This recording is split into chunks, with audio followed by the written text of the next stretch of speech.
رب ذوالجلال جب کسی کی تقدیر کو بدلنا چاہتا ہے، جب کسی کی سوچ کو بدلنا چاہتا ہے تو زندگی میں ایسا کوئی کام کر جاتا ہے جیسے کہ نبی کریم صلی اللہ تعالی علیہ وسلم کا فرمان مبارک ہے کہ جب تم گھروں سے نکلتے ہو تو راستوں میں نیکیاں تمہارا انتظار کرتی ہوتی ہے اور نیکیوں کی تلاش میں رہا کرو۔ کسی بھی چھوٹی نیکی کو چھوٹی نہ سمجھا کرو، بھائی یہ اس کا اپنا فضل ہے، اپنا کرم ہے، اور جس طریقے سے کسی چھوٹے نیکی کو بھی چھوٹی نیکی نہیں سمجھنی چاہیے۔ میرے اللہ کریم کا کرم ہے، اگر مالک کی رضا حاصل ہو جائے، اب اندازہ کر لیں وہ جب کرم کرنے بھی آتا ہے اور جب کسی کی ہدایت کا وقت مقرر ہو جاتا ہے، رب تعالیٰ کریم ان کے اداؤں میں سے ایسی کوئی ادا جب رب تعالیٰ کریم کو اچھی لگتی ہے تو پھر اللہ کریم کافروں کی تقدیر کو بھی بدل دیتا ہے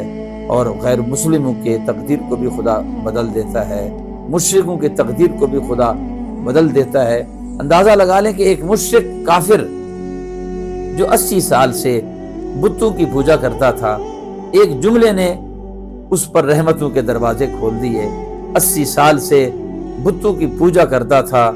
اور بت کو سامنے رکھ کر اسے پوجتا تھا، اس کی عبادت کیا کرتا تھا، سامنے رکھ کر اس کی پوجا بھی کرتا اور اسے یا صنم کہہ کے پکارتا تھا۔ ایک مرتبہ اسے دیر تک وہ اسی طرح اس کی عبادت کرتا رہا، یا صنم اسے پکارتا رہا، اور کافی دیر اسے ہوئی تو نیند کا غلبہ شروع ہوا، مگر پھر بھی وہ اسی کیفیت میں اسی کو یا صنم کہہ کے پکارتا رہا۔ غلبہ جب نیند کا بڑھا اور زبان لڑکڑانے لگی اور یا صنم کی جگہ یا صمد منہ سے نکلا، یہ مبارک لفظ منہ پر آنے کی دیر تھی،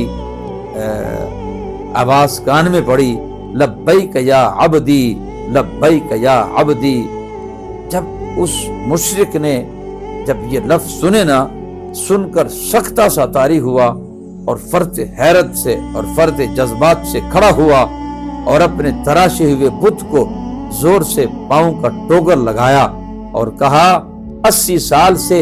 تجھے پوچھتا رہا، تجھے پوچھتا تھا، تیری عبادت کرتا تھا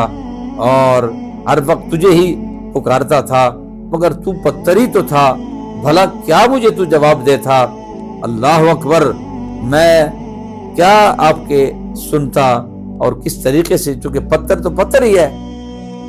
اب کس طرح مجھے وہ جواب دیتا؟ پتھر ہی تھا، مگر ہمارے آنکھوں پر پردے تھے اور میرے آنکھوں پر بھی پردے تھے۔ کرم ہوا اس مالک الملک نے کہ میں بظاہر اسے مانتا بھی نہیں تھا اور بظاہر کبھی میرے زبان پر ان کا نام بھی تو نہیں آیا، نام بھی اگر میری زبان پر آیا ہے تو غلطی سے آیا ہے، دل و جان سے یا کسی کیفیت میں اسے مان کے بھی تو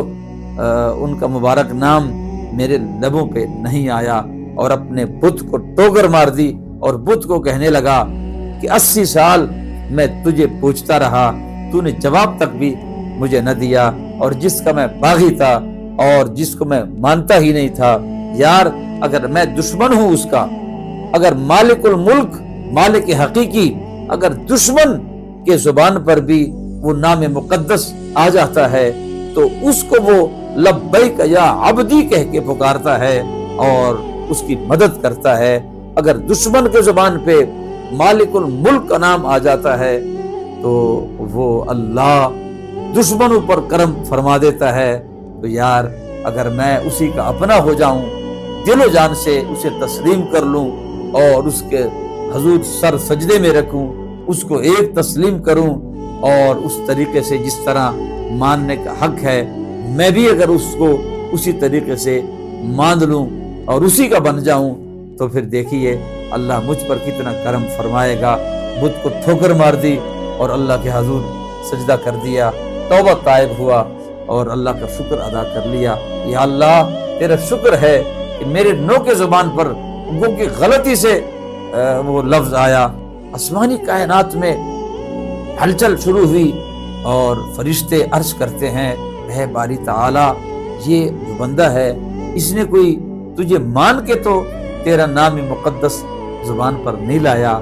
تو اللہ رب العالمین نے فرشتوں کو فرمایا اے میرے فرشتوں میں علیم بذات الصدور ہوں. گو کہ اس نے دل و جان سے میرا نام زبان پر تو نہیں لایا مگر وہ بیچارہ 80 سال سے پتھر کو پکارتا رہا, پتھر کی پوجا کرتا تھا. تو دیکھیں اگر پتھر 80 سال تک وہ پتھر کی پوجا کرتا تھا, پتھر بھلا کیا جواب دیتا, پتھر جو تھا. تو اگر میں بھی بے شک میرا نام مقدس غلطی سے اس کے زبان پر آیا تو اگر میں بھی اس کا جواب نہ دیتا,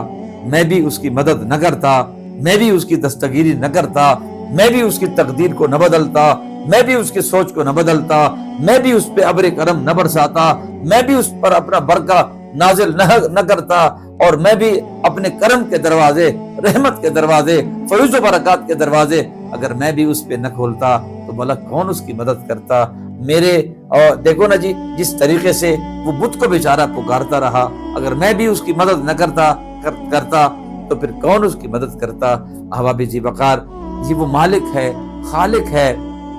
کہ اگر صحیح معنوں میں اسے تسلیم کیا جائے اور قرآن کریم کے بتائے ہوئے حرام کو حرام جانا جائے اور حلال کو حلال جانا جائے اور مالک کی ہر فرمان پہ لبیک کہتے ہوئے بندہ جب زندگی گزارتا ہے اور محمد عربی صلی اللہ تعالی علیہ وسلم کی سیرت طیبہ کو جب اپنے اوپر نافذ کرتا ہے تو پھر آپ کے کردار سے, بندے کے کردار سے کتنی خوشبو آتی ہوتی ہے, اللہ کی رضا مل جاتی ہے, اس کی خوشنودی مل جاتی ہے. رب ذوالجلال ہم سب کو اپنی رضا سے نوازے, اپنی خوشنودی سے نوازے. السلام علیکم ورحمۃ اللہ وبرکاتہ.